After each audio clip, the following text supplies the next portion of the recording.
Hi everybody, I'm Striker. We'll be playing some PowerWash Simulator alongside with some storytelling, so grab your favorite snack and get comfy with me.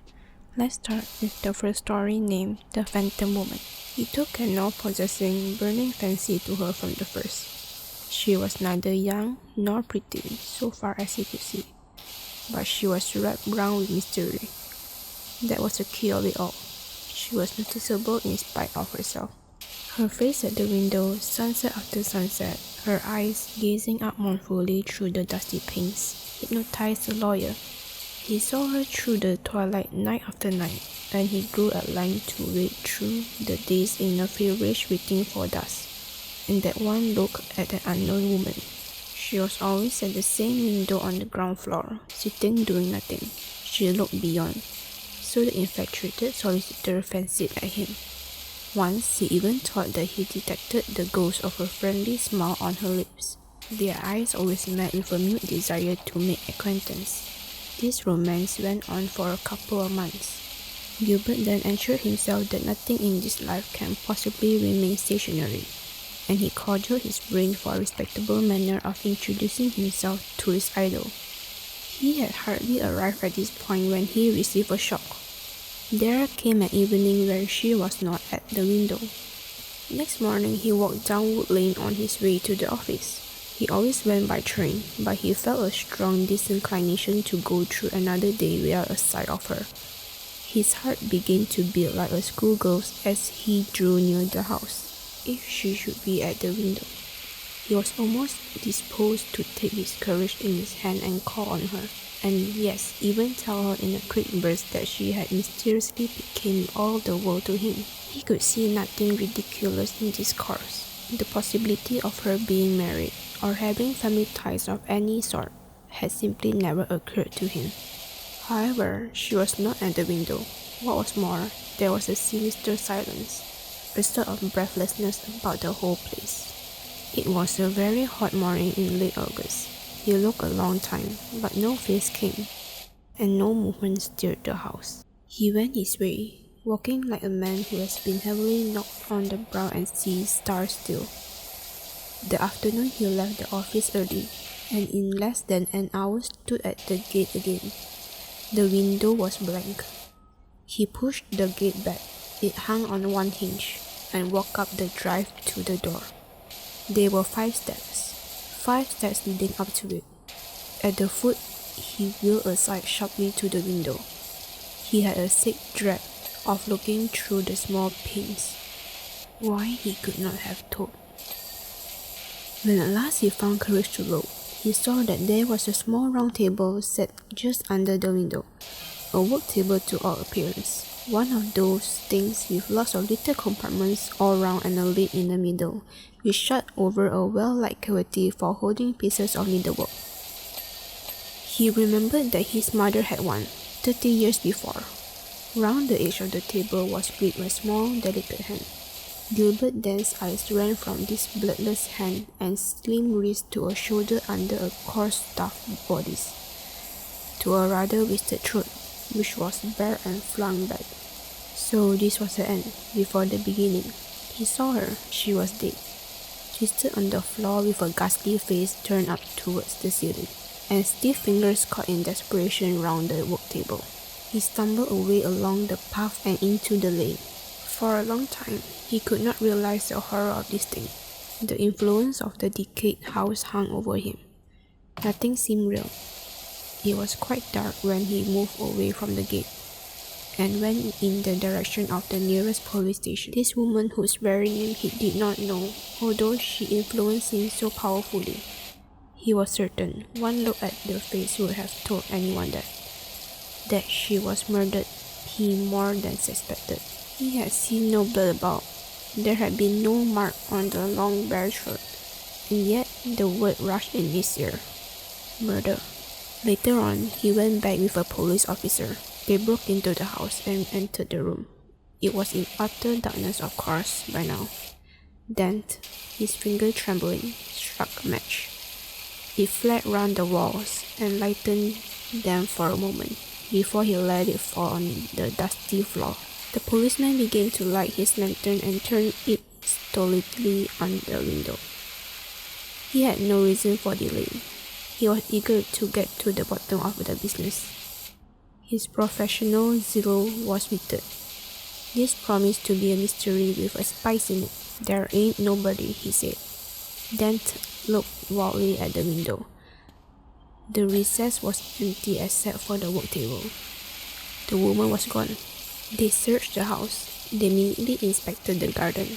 Everything was normal. Everything told the same mournful tale of desertion, of death, of long empty years. But they found no woman, nor trace of one.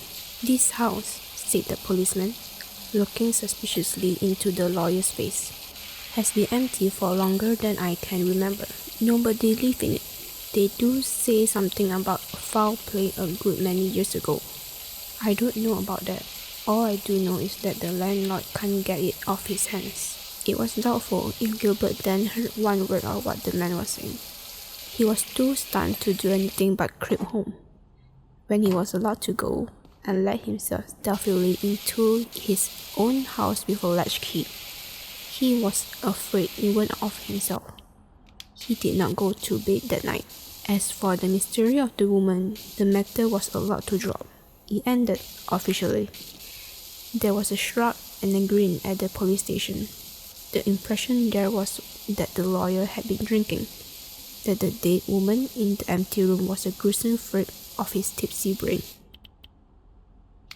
A week or so later, Dan called on his brother Ned, the one near relation he had. Ned was a doctor. Perhaps he was a shade more matter-of-fact than Gilbert. At all events, when the latter told the story of the house and the woman, he attributed the affair solely to liver. "You are overworked." The other brother looked at the youngest yellow face. "An experience of this nature is by no means uncommon. Haven't you heard of people having their pets folks?" "But this was a real woman," he declared. I was in love with her. I had made up my mind to marry her, if I could."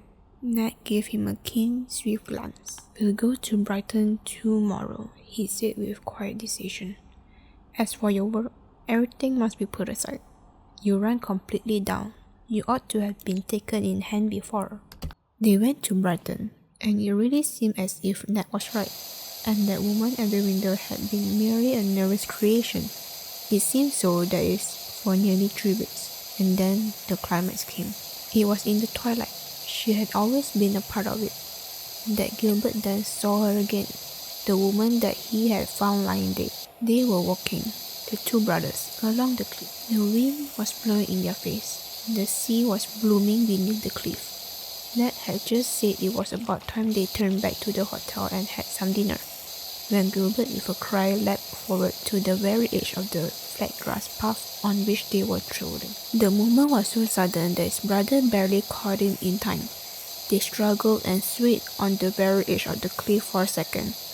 Gilbert, possessed by some frenzy, seemed resolved to go over, but the other at last dragged him backwards, and they rolled together on the close thick turf. At this point, Gilbert opened his eyes and tried to get on his feet. "Better?" asked his brother cheerfully, holding out a helping hand. "Strange. The sea has that effect on some people. Didn't think that you were one of them." "What effect?" "Vertigo, my dear fellow." "Ned," said the other solemnly, "I saw her. It's not worth your while to try to account for anything. I've been inclined to think that you were right, that she, the woman at the window, was a fancy, that I had fallen in love with a creation of my own brain. But I saw her again tonight. You must have seen her yourself. She was within a couple of feet of you. Why did you not try to save her?" "It was nothing short of a murder to let her go over like that. I did my best." "You certainly did, to kill us both," said Ned grimly. Gilbert gave him a wild look. After luncheon, Ned persuaded him to rest, watched him fall asleep, and then went out. In the porch of the hotel, he was met by a waiter on his return, who told him that Gilbert had left about a quarter of an hour after he had himself gone out. Directly he heard this, he feared the worst, having, as is usual in such cases, a very hazy idea of what the worst might be. Of course, he must follow without a moment's delay. but a reference to the timetable told him that there was not another train for an hour, and that was slow. It was already getting dusk when he arrived there. He felt certain that Gilbert would go there. He got to the end of the lane and walked up slowly, examining every house. There would be no difficulty in recognizing the one he wanted. Gilbert had described it in detail more than once. He stood outside the loosely hanging gate at last, and stared through the darkness at the shabby stucco front and garden. He went down a flight of steps to the back door, and finding it unfastened, stepped into a stone passage. It was one of the problems of the place that he should have avoided the main entrance door with a half-emitted dread, and that only half-emitting still, he was afraid to mount the long flight of stones directly linked from the servants' quarters. However, he pulled himself together and went up to the room. It was quite dark inside. He heard something scutter across the floor. He felt the grit and dust of the years under his feet. He struck a match, just as Gilbert had done, and looked first at the recess in which the window was built. The match flared around the room for a moment and gave him a flash picture of his surroundings. He saw the stripes of gaudy paper moving across imperceptibly, like tentacles of some sea monster. From the wall, he saw a creature. It looked like a rat, scurry across the floor from the window to the great mantelpiece of hard white marble. If he had seen nothing more than this, he saw in detail all that the first match that flashed at him. He saw his brother laying on the floor, a ghastly coincidence. His hand was caught round the edge of the work table as hers had been. The other hand was clenched across his breast. There was a look of great agony on his face. A dead face, of course. This was the end of the affair. He was lying dead by the window where the woman had sat every night at dusk and smiled at him. The second match went out. The brother of the dead man struck a third. He looked again and closely. Then he staggered to his feet and gave a cry.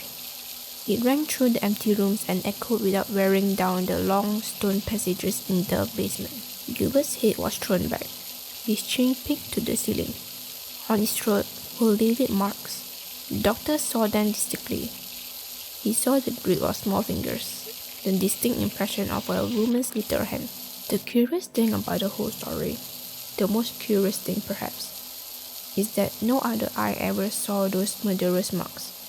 So there was no scandal, no chase after the murderer, no undiscovered crime. They faded when the doctor saw his brother again in the full light and in the presence of others. His throat was clear, and the post-mortem proved that death was due to natural causes. So the matter stands and will. But where the house and its overgrown garden stood runs a new road, with a neat red and white villas. Whatever secret it knew, if any, it kept discreetly. Ned then is morbid enough to go down the smart new road in the twilight sometimes and wonder. Let's head on to the second story called A Midnight Visitor. I do not assert that what I am about to relate is in all its particular absolutely true, not understanding me that it is not true, but I do not feel that I care to make an assertion that is more than likely to be received by a skeptical age of sneer of incredulity. I will content myself with a simple narration of the events of the evening, the memory of which is so indelibly impressed upon my mind, and which, were I able to do so, I should forget without any sentiments of regret whatsoever. The affair happened on the night before I fell ill of typhoid fever, and is about the sole remaining remembrance of that immediate period left to me. Briefly, the story is as follows. Notwithstanding the fact that I was overworked in the practice of my profession, it was early in March, and I was preparing my contributions for the coming Christmas issues of the periodicals for which I write. I had accepted the highly honorable positions of entertainment committeeman at one of the small clubs to which I belonged. I accepted the office, supposing that the duties connected with it were easy of performance, and with absolutely no notion that the faith of my fellow committeemen in my judgment was so strong that they would ultimately manifest a desire to leave the whole program for the club's direction in my hands. This, however, they did, and when the month of March assumed command of the calendar, I found myself utterly fogged out and at my wit's end to know what style entertainment to provide for the club meeting, to be held on the evening of the 15th of that month. I had provided already an unusually taking variety of evenings, of which one in particular called the Marty's Night, in which living artists read through selections from their own work, while an inhuman audience, every man of whom had suffered even as the victims then suffered, sat on the 10 score of camp stool puffing the smoke of 25 score of free cigars into their faces, and gloating over their misery, for extremely successful, and had gained for me among my professional brethren the inviolable title of Machiavelli Jr. This performance, in fact, was the one uppermost in the minds of the club members, having been the most recent of the series, and it had been prophesied by many men whose judgment was unassailable, that no man, not even I, could ever conceive of anything that could surpass it. Disposed at first to question the accuracy of a prophecy to the effect that I was, like most others of my kind, possessed of limitations, I came finally to believe that perhaps, after all, these male Cassandras with whom I was thrown were right indeed. The more I racked my brains to think of something better than the Marty's Night, the more I became convinced that in that achievement I had reached the zenith of my powers. The thing for me to do now was to hook myself securely onto the zenith and stay there. But how to do it? That was the question which drove sleep from my eyes and deprived me for a period of 6 weeks of my reason, my hair departing immediately upon the restoration thereof, a not uncommon after symptom of typhoid. It was a typical March night, this one upon which the extraordinary incident about to be related took place. It was a kind of night that novelists use when they are handling a mystery that in the abstract would amount to nothing, but which in the concrete of a bit of wild, weird and windy naturalism sends the reader into hysterics. It may be, I shall not attempt to deny it, that had it happened upon another kind of an evening, a soft, mild, balmy June evening, for instance, my own experience would have seemed less worthy of preservation in the amber of publicity. But of that, the reader must judge for himself. The fact alone remains that upon the night when my uncanny visitor appeared, the weather department was apparently engaged in getting rid of its remnants. There was a large percentage of withering blasts in the general makeup of the evening. They were rain and snow, which alternated in pattering upon my window pane, and whitening the apology for a word that stands 3 blocks from my flat on Madison Square. The wind whistled, as it always does upon occasions of this sort, and from all corners of my apartment, after the usual fashion, there seemed to come sounds of a supernatural order, the effect of which was to send cold chills off on their regular trips up and down the spine of their victim. In this instant, myself, I wish that at the time the hackneyed quality of this sensation had appealed to me. That it did not do so was shown by the highly nervous state in which I found myself as my clock struck 11. If I could only have realized at the hour that these symptoms were the same old threadbare premonitions of the appearance of a supernatural being, I should have left the house and gone to the club, and so have avoided the visitation that imminent. Had I done this, I should doubtless also have escaped the typhoid, since the doctors attributed that misfortune to the shock of my experience, which in my then very state I was unable to sustain. And what the escape of typhoid would have meant to me only those who have seen the bills of my physicians and druggists for services rendered and prescription compounded are aware. That my mind unconsciously took thought of spirits was shown by the fact that when the first chill came upon me, I aroused and poured out for myself a stiff bumper of old reserve rye, which I immediately swallowed. But beyond this, I did not go. I simply sat there before my fire and coggled my brains for an idea whereby my fellow members at the Canterbury Club might be amused. How long I sat there, I do not know. It may have been 10 minutes. It may have been an hour. I was barely conscious of the passing time. But I do know that the clock in the Dutch Reformed Church steeple at 29th Street and 5th Avenue was clanging out the first stroke of the hour of midnight when my doorbell rang. Theretofore, if I may be allowed the word, The tintinnabulation of my doorbell had been invariably pleasing unto me. I am fond of the company, and company alone was betokened by its ringing, since my creditors gratified their passion for interviews at my office, if perchance they happened to find me there. But on this occasion, I could not at the moment tell why its clanging seemed the very essence of discord. It jangled my nervous system, and as it ceased, I was conscious of a feeling of irritability which is utterly at variance with my nature outside of business hours. In the office, for the sake of discipline, I frequently adopt a querulous manner, finding it necessary in dealing with office boys. But the moment I leave shop behind me, I become a different individually entirely, and have been called a moodless sunbeam by those who have seen only that side of my character. This, by the way, must be regarded as a confidential communication, since I am at present engaged in preparing a vast pocket edition of a philosophical work of Schopenhauer in verse of one syllable, and were it known that the publisher had entrusted the magnificent pessimism of that illustrious juggler of words and theories to a moodless sunbeam, it might seriously interfere with the seal of the work, and I may say too that this request that my confidence be respected is entirely disinterested, inasmuch as I decline to do the work on the royalty plan, insisting upon the payment of a lump sum, considerably in advance. But to return, I heard the doorbell ring with a sense of profound disgust. I did not wish to see anybody. My whiskey was low, my quinine pills few in numbers. My chills alone were present in a profusion bordering upon ostentation. I pretend not to hear it, I said to myself, resuming my work of gazing at the flickering light of my fire, which, by the way, was the only light in the room. Ting-a-ling-ling rang the bell, as if in answer to my resolve. Confound the luck, I cried, jumping from my chair and going to the door with the intention of opening it. An intention, however, which was speedily abandoned, for as I approached it, a sickly fear came over me.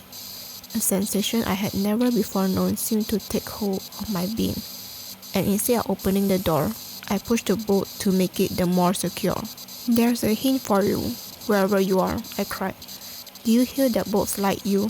I added tremulously. From the other side, there came no reply, only a more violent ringing of the bell. See here, I called out as loudly as I could. Who are you anyhow? What do you want? There was no answer, except from the bell, which began again. Bell wire's too cheap to steal, I called again. If you want wire, go buy it. Don't try to pull mine out. It isn't mine anyhow. It belongs to the house. Still, there was no reply, only the clanging of the door. And then my curiosity overcame my fear, and with a quick movement, I threw open the door. Are you satisfied now? I said angrily, but I addressed an empty vestibule. There was absolutely no one there, and then I sat down on the mat and laughed. I never was so glad to see no one in my life, but my laugh was short-lived. What made that bell ring? I suddenly asked myself, and then the feeling of fear came upon me again. I gathered my somewhat shattered self together, sprang to my feet, slammed the door with such force that the corridors echoed to the sound, slid the bolt once more, turned the key, moved a heavy chair in front of it, and then fled like a frightened hare to the slideboard in my dining room. There I grasped the decanter holding my whiskey, seized the glass from the shelf, and started to pour out the usual dram, when the glass fell from my hand and was shivered into 1,000 pieces on the hardwood floor. For as I poured, I glanced through the open door, and there in my sanctum the flicker of a random flame divulged the form of a being, the eyes of whom seemed fixed on mine, piercing me through and through. To say that I was petrified, but dimly expresses the situation. I was granitized, and so I remained, until by a more luminous flicker from the burning wood, I perceived that the being wore a flaring red necktie. He is human, I thought, and with the thought the tension on my nervous system relaxed, and I was able to feel a more sufficiently well-developed sense of indignation to demand an explanation. This is a mighty cool proceeding on your part, I said, leaving the sideboard and walking into the sanctum. Yes, he replied, in a tone that made me jump. It was so extremely sepulchral, a tone that seemed as if it might have been acquired in a damp corner of some cave of the earth. But it's a cool evening. I wonder that a man of your coolness doesn't hire himself out to some refrigerating company, I remarked, with a sneer which would have delighted the soul of Cassius himself. I have thought of it, returned the being calmly, but never went any further. Summer hotel proprietors have always outbid the refrigerating people, and they in turn have been laid low by millionaires, who have hired me on occasion to freeze up people they didn't like, but who have persisted in calling. I must confess though, my dear Hiram, that you are not much warmer yourself. This greeting is hardly what I expected. Well, if you want to make me warmer, I retorted hotly, just keep on calling me Hiram. How the deuce did you know of that blot on my extrusion anyhow? I added, for Hiram was one of the crimes of my family that I had tried to conceal. My parents have fastened the name of Hiram Spencer Carrington upon me at baptism, for no reason other than that my rich bachelor uncle, who subsequently failed and became a charge upon me, was so named. I was standing at the door of the church where you were baptized, returned the visitor, and as you were an interesting baby, I have kept an eye on you ever since. Of course I knew that you discarded Hiram as soon as you got old enough to put away childish things, and since the failure of your uncle, I have been aware that you desired to be known as Spencer Carrington, but to me you are, always have been, and always be, Hiram. Well, don't give it away, I pleaded. I hope to be famous someday, and if the American newspaper paragrapher ever got hold of the fact that once in my life I was Hiram, I have to be Hiram to let me alone. That's a bad joke, Hiram, said the visitor, and for that reason, I like it, though I don't laugh. There is no danger of your becoming famous if you stick to humor of that sort. Well, I like to know, I put in, my anger returning. I like to know who in Brindisi you are, what in Cairo you want, and what in the name of the 17 hinges of the gates of Singapore you are doing here at this time of the night. When you were a baby, Hiram, you had blue eyes, said my visitor. Bonny blue eyes, as the poet said. What of it? I asked. This, replied my visitor. If you have them now, you can very easily see what I am doing here. I am sitting down and talking to you. Oh, are you? I said with fine scorn. I had not observed that. The fact is, my eyes were so weakened by the brilliance of that necktie of yours that I doubt I could see anything, not even one of my jokes. It's a scorcher, that tie of yours. In fact, I never saw anything so red in my life. I do not see why you complain of my tie, said the visitor. Your own is just as bad. Blue is never so withering as red, I retorted, at the same time caressing the scarf I wore. Perhaps not, but if you look in the glass, Hiram, you will observe that your point is not well taken, said my realist calmly. I acted upon the suggestion and looked upon my reflection in the glass, lighting a match to facilitate the operation. I was horrified to observe that my beautiful blue tie, of which I was so proud, had in some manner changed, and was now of the same aggressive hue as was that of my visitor. Red, even as a brick is red. To grasp it firmly in my hand and tear it from my neck, and was the work of a moment. And then in spirit of rage I turned upon my companion. See here, I cried. I had quite enough of you. I can't make you out, and I can't say that I want to. You know where the door is. You will oblige me by putting it to its proper use. Sit down, Hiram, said he, and don't be foolish and ungrateful. You are behaving in a most extraordinary fashion, destroying your clothing and acting like a madman in general. What was the use of ripping up a handsome tie like that? I despise loud hues. Red is a jockey's color, I answered. But you did not destroy the red tie, said he with a smile. You tore up your blue one. Look, there it is on the floor. The red one you still have on. Investigation showed the truth of my visitor assertion. The flaunting streamer of anarchy still made my neck infamous. And before me on the floor, an almost unrecognizable mass of shreds, lay my cherished silver tie. The revelation stunned me. Tears came into my eyes and trickling down over my cheeks. Fairly hissed with the feverish heat on my flesh. My muscle relaxed and I fell limp into my chair. "You need stimulant," said my visitor kindly. "Go take a drop of your old reserve and then come back here to me. I have something to say to you." "Will you join me?" I asked faintly. "No," returned the visitor. "I am so fond of whiskey that I never molest it. That egg which is your stimulant is death to the life." "Never realized that, did you?" "No, I never did," I said meekly. "And yet you claim to love it, bah," he said. And then I obeyed his command, drained my glass to the dregs, and returned. "What is your mission?" I asked, when I had made myself as comfortable as was possible under the circumstances. "To relieve you of your woes," he said. "You are a homeopath, I observed," said I with a sneer. "You are a homeopath in theory and an allopath in practice." "I am not usually intelligent," said he. "I fail to comprehend your meaning." "Perhaps you express yourself badly." "I wish you express yourself for Zululand," I retorted hotly.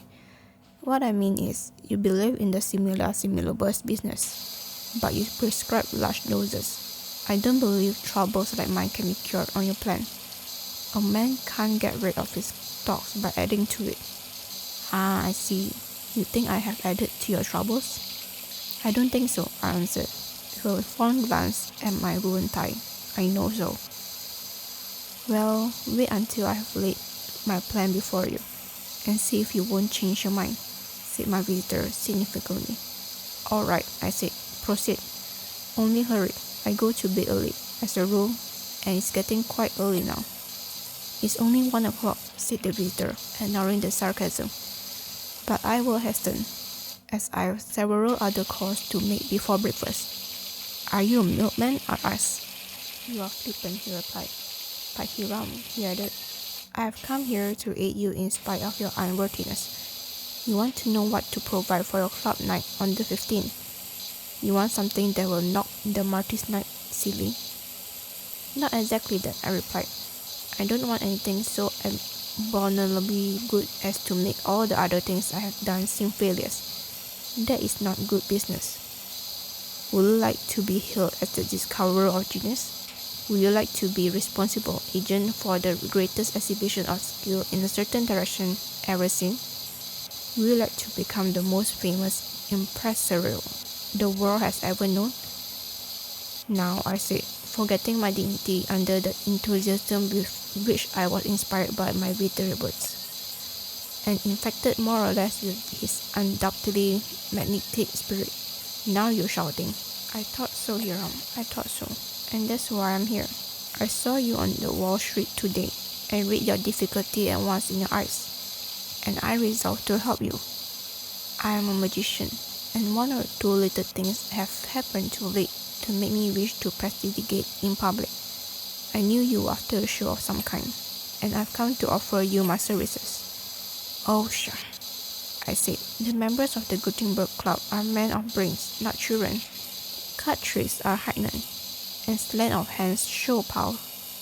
"Do they indeed?" said the visitor. "Well, mine won't. If you don't believe it, I prove to you what I can do." "I have no paraphernalia," I said. "Well, I have," said he, and as he spoke, a pack of cards seemed to go out of my hands. I must have turned pale at this unexpected happening, for my visitor smiled, and said, "Don't be frightened. There's only one of my tricks. Now, choose a card," he added, and when you have done so, toss the pack in the air. "Don't tell me what the card is. It alone will fall to the floor." "Nonsense," said I. "It's impossible. Do as I tell you." I did as he told me, to a degree only. I tossed the cards in the area choosing one, although I made a feint of doing so. Not a card fell back to the floor. There every one disappeared from view in the ceiling. If it had not been for the heavy chair I had rolled in front of the door, I think I should have fled. "How's that for a trick?" asked my visitor. I said nothing, for the very good reason that my words stuck in my throat. "Give me a little creme de menthe, will you? Please," said he, after a moment's pause. I haven't a drop in the house, I said, relieved to think that this wonderful being could come down to anything so earthly. Shah Hiram, he ejaculated, apparently in disgust. Don't be mean, and above all, don't lie. Why, man, you got a bottle full of it in your hand. Do you want it all? He was right. Where it came from, I do not know, but beyond question, the graceful, slim neck bottle was in my right hand, and my left held a little glass of exquisite form. Say, I gasped, as soon as I was able to collect my thoughts. What are your terms? Wait a moment, he answered. Let me do a little mind reading before we arrange preliminaries. I haven't much of a mind to read tonight, I answered wildly. Right there, said he. It's like a dime novel. That mine of yours tonight. But I'll do the best I can with it. Suppose you think of your favorite poem, and after turning it over in your mind carefully for a few minutes, select 2 lines from it, concealing them, of course, from me, and I will tell you what they are. Now, my favorite poem, I regret to say, is Lewis Carroll's Jumble Work, a fact I was ashamed to confess to an utter stranger. So I tried to deceive him by thinking of some other lines. The effort was hardly successful, for the only other lines I could call to mind at the moment were the Rudyard Kipling's rhyme, the pose that fitted, and which ran, year by year, impious patient, vengeful Mrs. Boffin sits waiting for the serial babies to deliver serious feasts. Ejaculated my visitor. You are great, Hiram, you are. And then, rising from his chair and walking to my poet's corner, the magician selected 2 volumes. There, said he, handing me the departmental details. You'll find the lines you tried to fool me at the foot of page 13. Look. I looked, and there lay the vile salaried sentiment, in all the majesty of type, staring me in the eyes. And here, added my visitor, opening a list in the looking-glass. Here is a poem that to your mind holds all the philosophy of life. Come to my arms, my blemished boy, he chortled in his joy. I blushed and trembled, blushed that he should discover the weakness of my taste, trembled at his power. I don't blame you for coloring, said the magician, but I thought you said the Gunterberg was made up of men of brains. Do you think you could say on the rose of a man if they were aware that your poetic ideas are summed up in the Jumbleword and Series Bit? My taste might be far worse, I answered. Yes, it might. You might have stooped to liking some of your own verses. I ought really to congratulate you, I suppose, retorted the visitor with a sneering laugh. This roused my ire again. Who are you anyhow, that you come here and take me to task? I demanded angrily. I'll write anything I please, and without asking your permission. If I cared more for the Vatican papers than I do for Shakespeare, I wouldn't be accountable to you, and that's all there is about. Never mind who I am, said the visitor. Suffice to say that I am myself. You know my name soon enough. In fact, you will pronounce it involuntarily the first thing when you wake in the morning. And then, here, he shook his head ominously, and I felt myself grow rigid with fright in my chair. Now for the final trick, he said after a moment's pause. Think of where you would most like to be at this moment, and I'll exert my power to put you there. Only close your eyes first. I closed my eyes and wished. When I opened them, I was in the billiard room of the Gunterberg's Club with Perkins and Thompson. For heaven's sake, Spencer, they said, in surprise. Where did you drop in from? Why, man, you are as white as a sheet. And what a necktie. Take it off. Grab hold of me, boys. Hold me fast, I pleaded, falling on my knees in horror. If you don't, I believe I die. The idea of returning to my section was intolerably dreadful to me. Ha ha, laughed the magician, for even as I spoke to Perkins and Thompson, I found myself seated opposite my infernal visitor in my room once more. They couldn't keep you an instant with me summoning you back. His laughter was terrible. His frown was pleasanter, and I felt myself gradually losing control of my senses. Go, I cried. Leave me, or you will have the crime of murder on your conscience. I have no he began, but I heard no more. That is the last I remembered of that fearful night. I must have fainted, and then have fallen into a deep slumber. When I waked, it was morning, and I was alone, but undressed and in bed, but unconsciously babied, and surrounded by medicine bottles of many kinds. The clock on the mantel on the other side of the room indicated that it was after 10 o'clock. Great Beelzebub, I cried, taking note of the hour. I've an engagement with Barlow at 9. And then a sweet-faced woman, who I afterwards learned was a professional nurse, entered the room, and within an hour I realized two facts. One was that I have lain ill for many days, and that my engagement with Barlow was now for 6 weeks unfulfilled. The other, that my midnight visitor was none other than... And yet, I don't know, his traits certainly were worthy of that individual. But Perkins and Thompson assert that I never entered the club that night, and surely if my visitor were Beelzebub himself, he would not have omitted so important a factor of success as my actual presence in the billiard room. On that occasion would have been. And besides, he was altogether too cool to have come from his reputed residence. Altogether, I think the episode most unaccountable, particularly when I reflect that while no trace of my visitor was discoverable in my room, the next morning, as my nurse tells me, my blue necktie was in reality found upon the floor, crushed and torn into a shapeless bundle of fried rags. As for the club entertainment, I am told that despite my absence, it was a wonderful success. Redeemed from failure, the treasurer of the club said, by the voluntary services of a guest who secured admittance on one of my cards, and who executed some sleight of hand tricks that made the members tremble, and whose mind-reading feats performed on the club's butler not only made it necessary for him to resign his office, but disclosed to the House Committee the whereabouts of several cases of rare wines that had mysteriously disappeared. So that's the end of my video. If you guys enjoyed it, be sure to like and subscribe. Hope you guys enjoy your rest of your day. Bye bye.